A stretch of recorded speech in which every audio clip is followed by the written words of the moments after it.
We're back. Technical difficulties, but it's not taking us down yet. So let's go back here, and here is our 2018 What is the Last Question? So what I'm going to do here, I'm just going to go through these, and many of these I won't even have an inkling because I'm a largely ignorant humanoid. That some of these I might have something, and maybe you guys have stuff where I don't have stuff, and vice versa. And where we have stuff, maybe we can compare notes.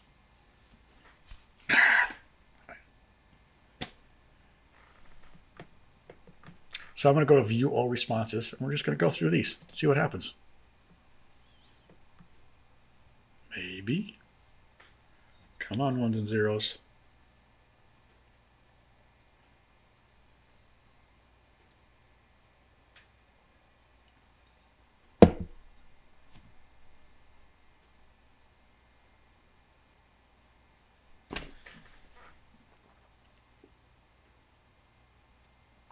Oh, sweet Zeus.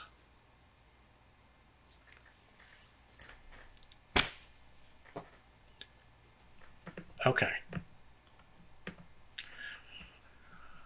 Okay, all right. Very first one, at least in the way this list comes up, is from Scott Aaronson, who's the David J. Bruton Centennial Professor of Computer Science, University of Texas at Austin, which is a city, and author of Quantum Computing Since Democritus, or Democritus.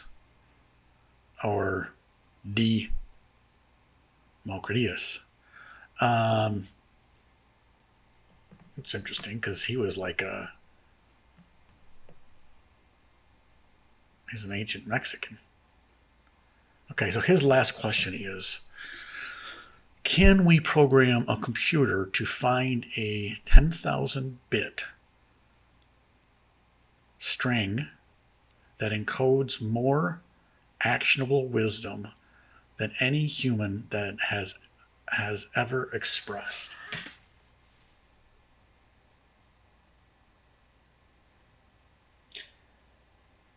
So you're talking about the fundamentals of information theory, and you're talking about the definitions, because this is all about, 10,000 bit is fairly defined. So basically, 10,000 woth, yes, no, ones and zeros. Actionable wisdom. That's a lot of these come down they all come down to like the definitions of what are you going to call actual wisdom than any human has ever expressed, and how are you going to figure out what humans have expressed?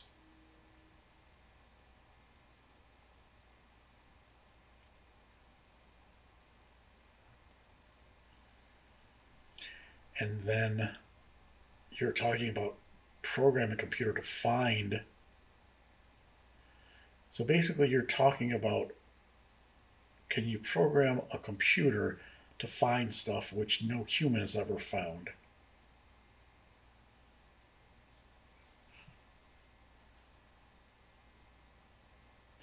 But you're also saying it needs to be done in a limited informational budget, or it's got to fit, you know, 10,000 bit. That's basically a couple pieces of paper.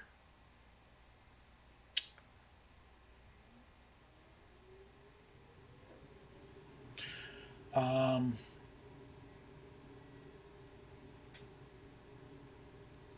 okay. There's certainly has to be more actionable wisdom than any human has ever expressed. So it's there to be found. Can it be expressed in 10,000 bits?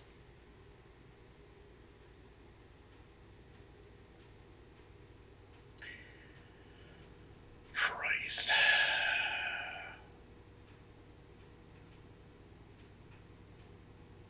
When you say encodes more actionable wisdom, so you're saying of the set of all actionable wisdom, what you would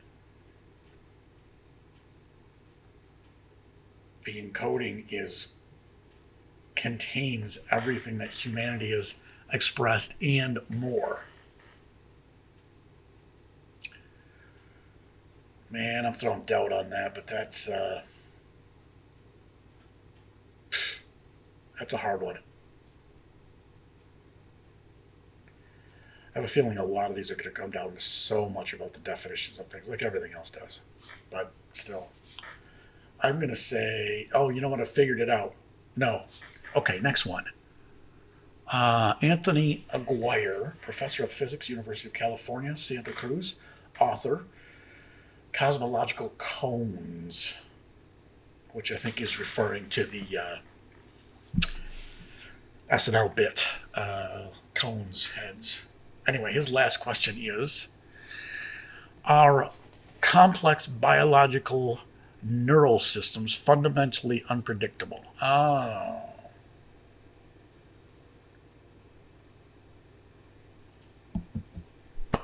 Well,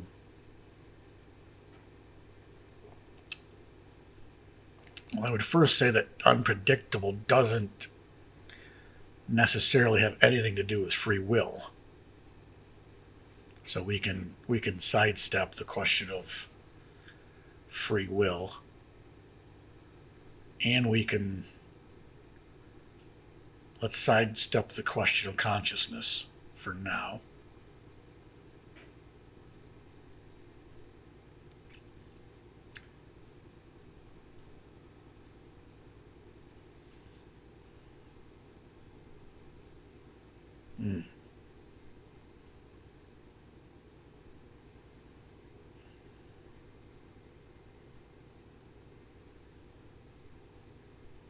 How unpredictable do you need it to be to call it unpredictable? Because there's a certain amount of, I would say that has to be a certain amount of predictability in there. It's just as you think about neural systems, you just think about AI systems or something, there are some things in there.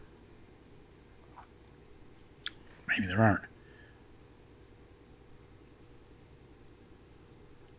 It would seem that if you took a little microscope onto a portion of a neural system or a weighted AI fit the curve system, you took a little microscope into that, if you understood what the inputs were and you could see the machine happening, you would think that at least some of what's going to be the output is predictable. But you just take that 15 steps further, and maybe that becomes unpredictable.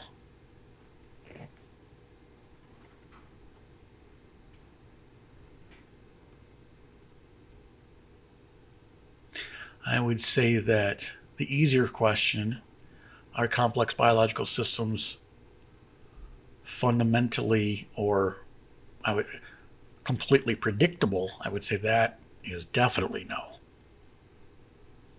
Are they fundamentally unpredictable?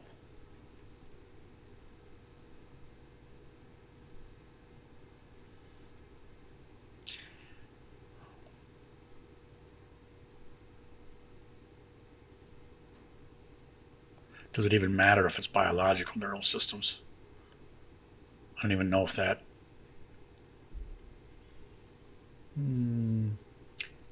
is consciousness substrate agnostic. It doesn't have to be consciousness.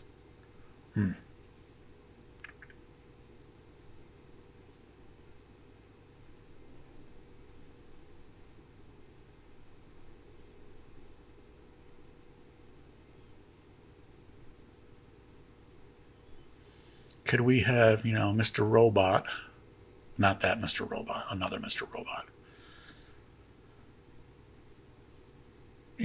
look into, do the world's best functional MRI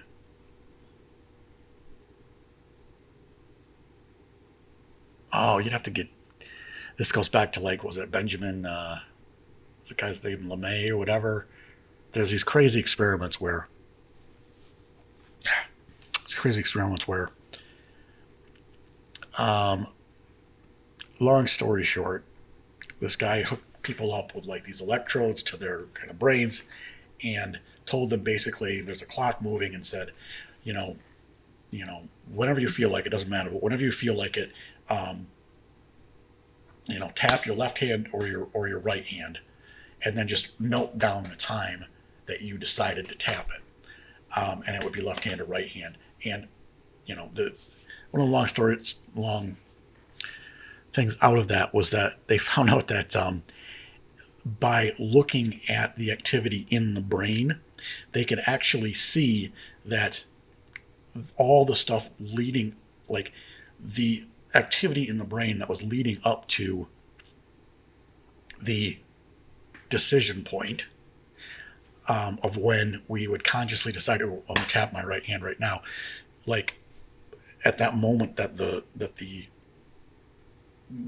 person that was doing this noted, was like, okay, at X time, you could actually, the researchers that were looking at what was going on in the brain could notice, and sometimes it was up to like 5-6 seconds before that, activity in the brain which would allow them to predict which hand they were actually going to do. So they could actually like sit there and look at this thing going on and tell what hand they were gonna use before the person consciously even made up their mind. So there's a ton of philosophical stuff that can come out of that. But one of them is that at some level, at least, there has, I mean, at least at that level, there is some predictability there, because right there you've got it. You've got scientists predicting, and so that gets into a whole ton of things. How does that play into this answer? You should look that up. I think it's like Benjamin LeMay or something like that. But just, I can't give you a better thing than that. But it's absolutely fascinating that scientists were able to basically predict people's behavior by hooking neurons up to their brains before the people actually consciously decided to make the behavior. It has all things to do with how the brain works and how we create a model of virtual reality in our mind, and then we create a cause and effect relationship inside this virtual reality movie so that everything kind of makes sense. But we're creating this thing as we're going. I mean, all of this is our own virtual reality. Anyway, so they're not fully predictable.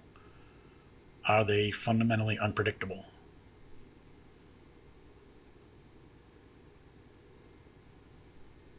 Well, randomness gets you unpredictability, and if any of this happens at the quantum level, then you'll get that, and that's, hey, maybe that's why he's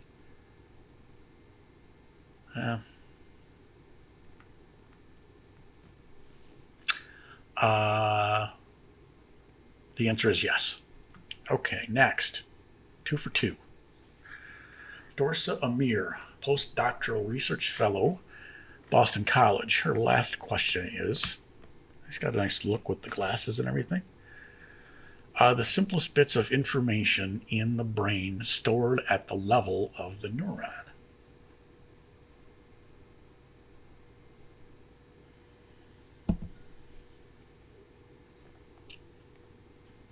We've got to make sure, we'll have to talk to Claude Shannon and make sure that we've defined information appropriately before we even start with any of this stuff.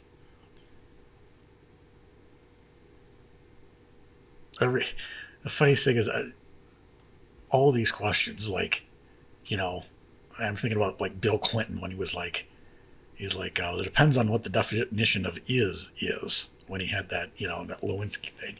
And it sounds like the most lawyerly, and it was, but so much of this depends on the definition of every freaking word in the sentence. Like, how do you define simplest bit? How do you define information? Do we have a model of the neuron which is universally agreed upon? Um,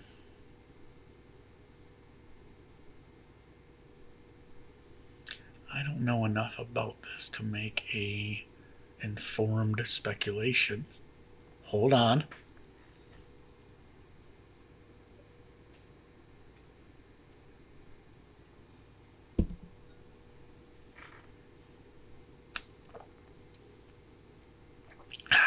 Okay. Now I get it. No. The neuron is still a meta level. The neuron is still a meta level for information. It's a wrapper. It's a wrapper. But we can probably only get to it via the wrapper.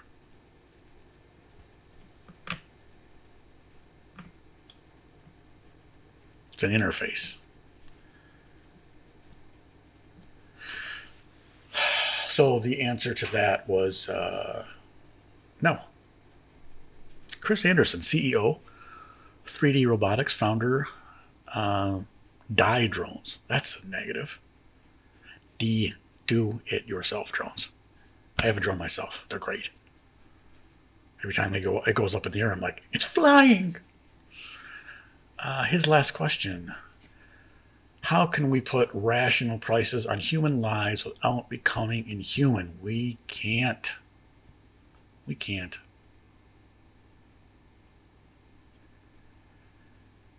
Well, again, all it goes down to the definitions, but as humans, we value some humans more than others. Is that rational? Is it rational to value your family members, your loved ones, frickin' Hollywood celebrity, people that look more like you, people that look less like you? I mean, we all have value judgments that are fundamentally not rational, but also not irrational. They are just subjective. Those will inform our judgments about what price that we would put on humans, or what prices we would put on human lives. Also, even if you're just take it away from everybody being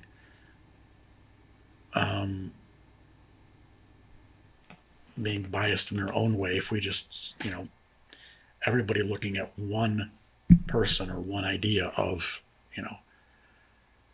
take abortion. Why did I get into this?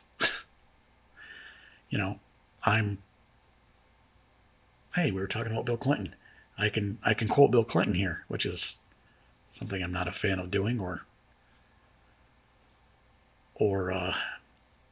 do it often. When he said, how am I going to get that stain out? No, when he said abortion should be safe, legal, and rare. That's what I feel about abortion. But some of the fundamental issue and a friction around that topic is competing interests. You've got the interest of the woman, and you've got the interests of the potential human that is inside her. And although I am pro-choice, I also don't think that that growing baby is just some appendage or something. I mean, it has the potentiality of being a living human, a living, breathing, thinking, feeling human, and depending on its development, it is at some point of becoming there. So you've got, how are you going to get people to all agree on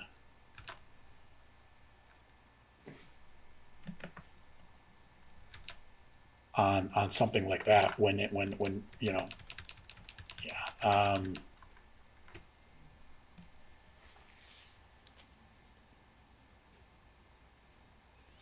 Yeah. The answer to this is no, because we'd have to get rid of individualized value judgments and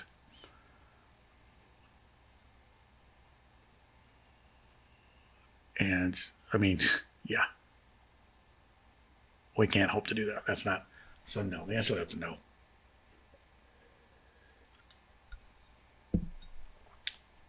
And the answer to that should be no. And as much as it causes strife and causes problems in society, that we kind of fight over these ideas of, what it is to, what price are we going to put on stuff?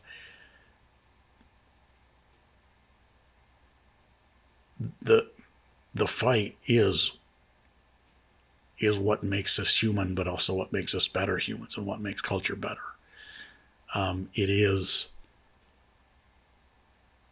It is having a fair fight, and when I mean fight, I'm talking about mostly about the conversation, an open and strong conversation about these issues. That's how we win. And it's messy and it's imperfect, and there's no other way. So, the answer to that is no. Ross Anderson, professor of security engineering at Cambridge University. That's a good school, I've heard. Our hockey team is fantastic.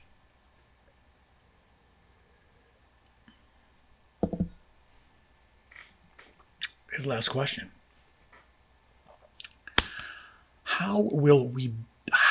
This is a how question. How will we build the tools to maintain the software in long-lived online devices that can kill us? There's too many words. Jeez. Okay, let's take away how will we build. Let's just take, the tools to maintain the software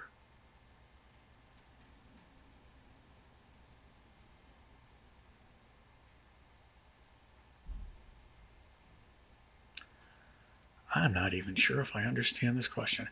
So, long-lived online devices that can kill us. So,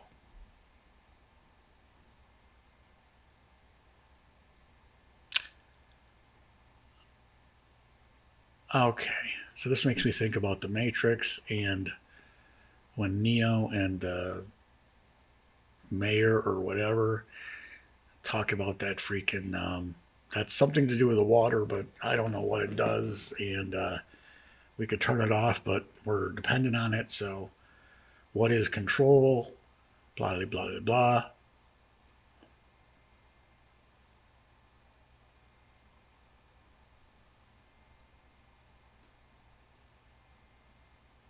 I want to take this.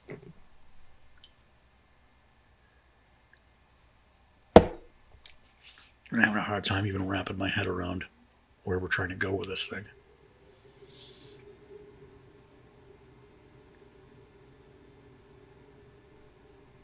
So, long-lived online devices that can kill us. So let's say,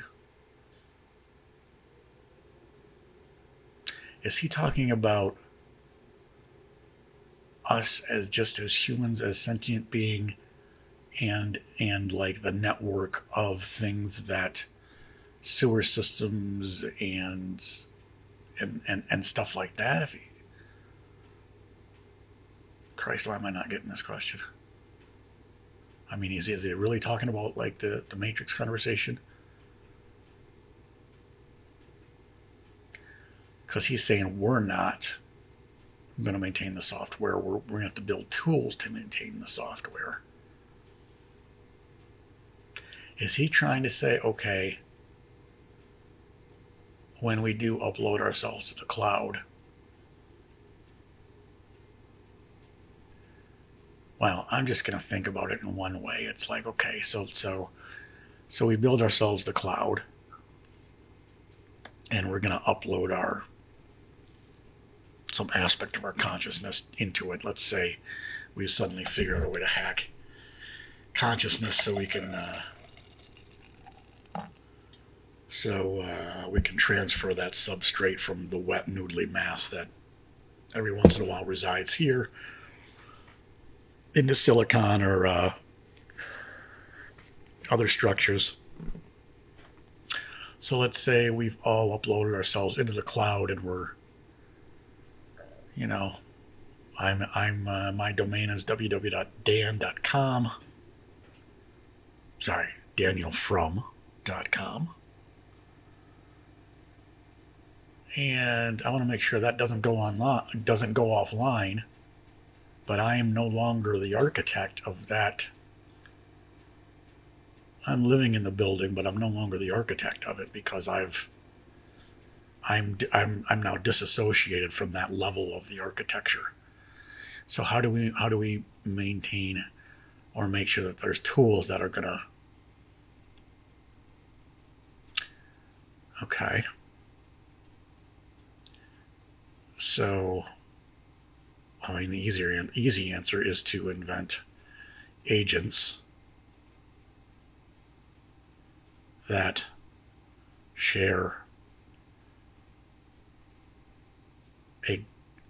they must share a goal with our own agency,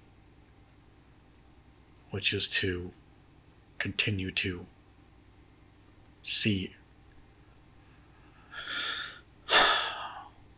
Something's got to be like co-bonded with us, which that shit's already happening, but yeah.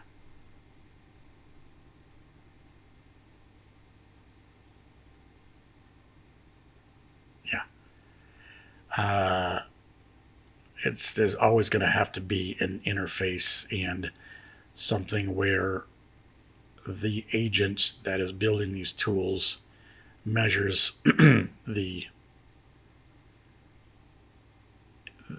its own fitness, its own whatever is co-bonded with whatever proxy for our own keeping the domain up.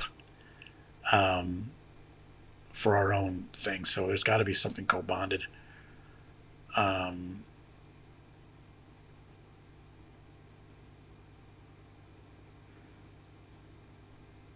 That's a tough one. The answer to that is yes. All right, one more here. Aloon, not Alan. Aloon Anderson. Mr. Anderson. That's a very Matrix theme right now. Senior consultant.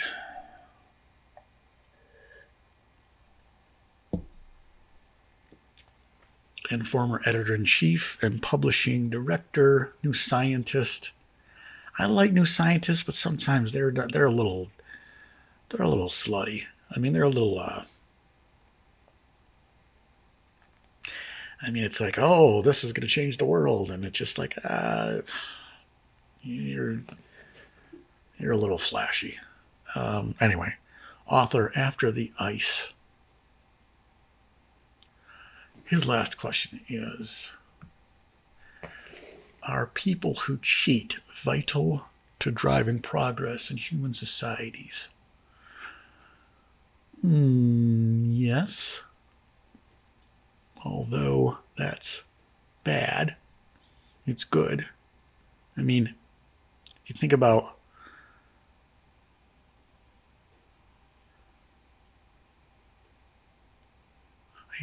human society or culture, whatever, as kind of like you abstract it, depersonalize it, make it kind of like a game. So it's like, okay, this is the game that everybody plays, and these are the rules. So the cheater would be someone who's able to subvert the rules or bend the rules to their own blah, blah, blah in order to gain advantage. Well,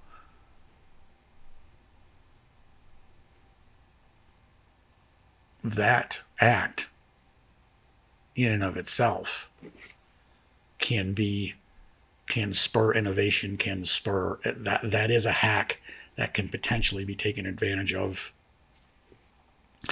by other members. Now, there's of course a downside to that, because if you've got a cheat code but it doesn't lend itself to, you know, you know, how do I say this? If you cheat the system, you might be able to, as you're cheating it or after you cheat the system, change the system so that your system becomes better by incorporating that cheat or whatever conditions that allowed for that cheat. So the act of the cheating creates a better system, but the downside of that is not every cheating activity is going to create a better system. Sometimes it's just going to screw people over to one person's advantage. So it's a yin yang. It's a yin yang.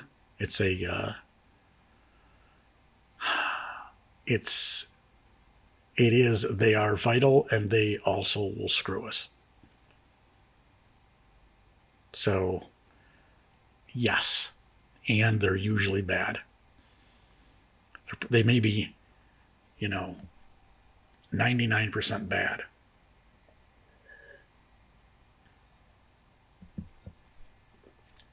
It's like random mutations, random DNA mutations. Like, most of them are, genetic drift. Most of them are neutral. The ones that aren't neutral, maybe 99% of them are bad. Every once in a while, one will be very good, and it changes the course of a species or whatever. So, yes, even though they're mostly bad. That's your answer. All right, one more. Samuel Arbsman, complexity scientist in residence at Lux Capital. Author, overcomplicated. You're telling me, sister. The last question. How do we best build a civilization that is galvanized by long-term thinking? That is assuming...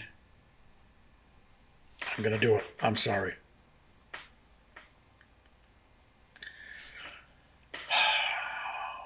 I'm going to go wash my hand and wash out my eye socket in just a moment. How do we best build a civilization that is galvanized by long-term thinking? Well, that kind of assumes that a civilization that is galvanized by long-term thinking is best. I'm not sure that's the case. I'm not even sure that having 5-year plans is,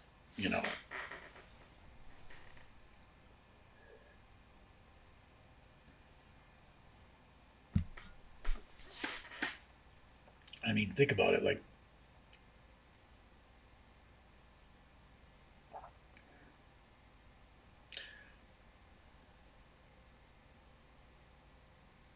in order to say that long-term thinking is better, or that's what we need to be doing. I mean, it seems obvious that long-term thinking is good, but that assumes that we've got humans that are smart enough to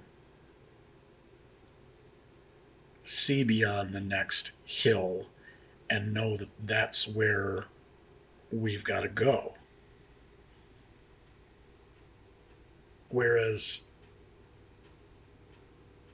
I'm not sure that, we may just be creating the landscape as we go, and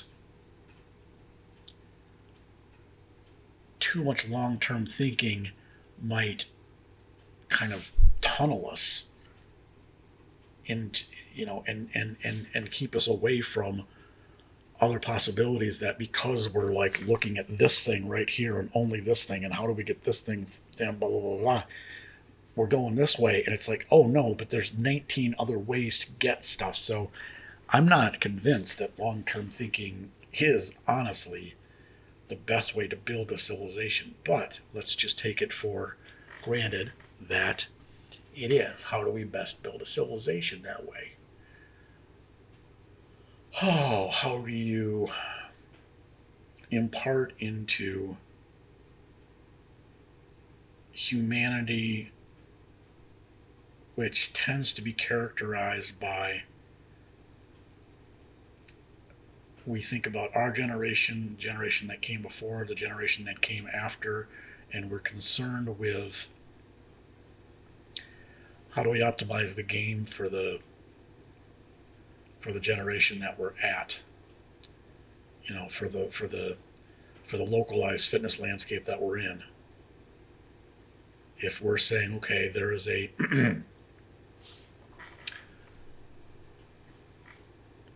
there's a better fitness landscape, we can see it off there, just if we can just get enough people to like look over there and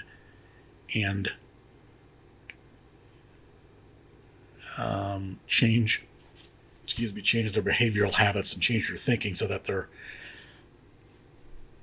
bending that behavioral habit to get there, because we've determined that that's, well, I think that's,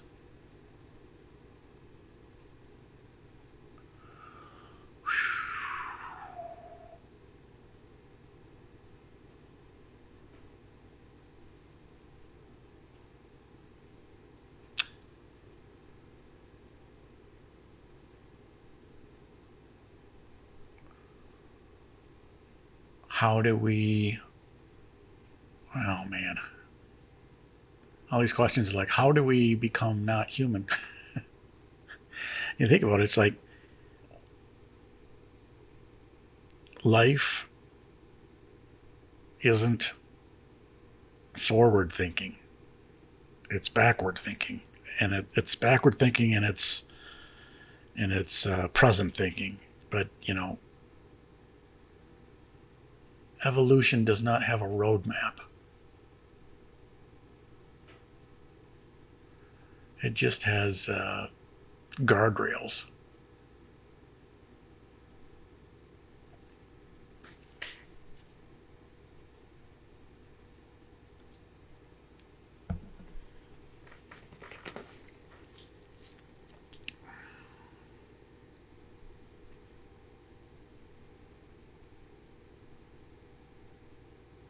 How do we get people to think? I mean, so many of these questions are basically decoupling how we reproduce.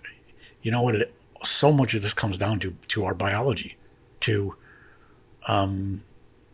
thinking about our own children and our own parents, and thinking about. So a lot of this just comes down to the fact that we are sexually reproducing species, and we are invested in how do we break evolution.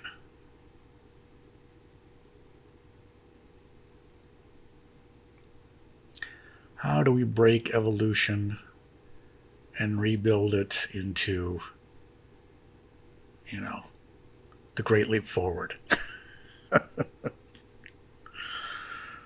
Ah, shit.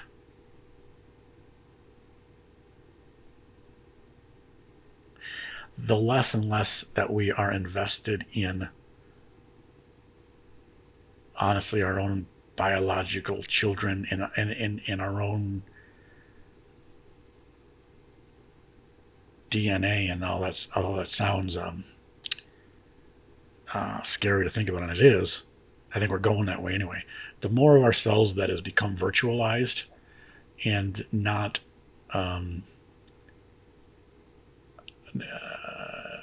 hostage to biological constraints, the more that we can think this way. The more that we exist as, or to think in terms of software updates and patches, and not end of life, new life, end of life, new life. So the more we virtualize ourselves, the more we can do that, and that's happening whether or not we like it or not. It's just happening. So anyway, I think that's enough for now, because my brain dead, my beer empty.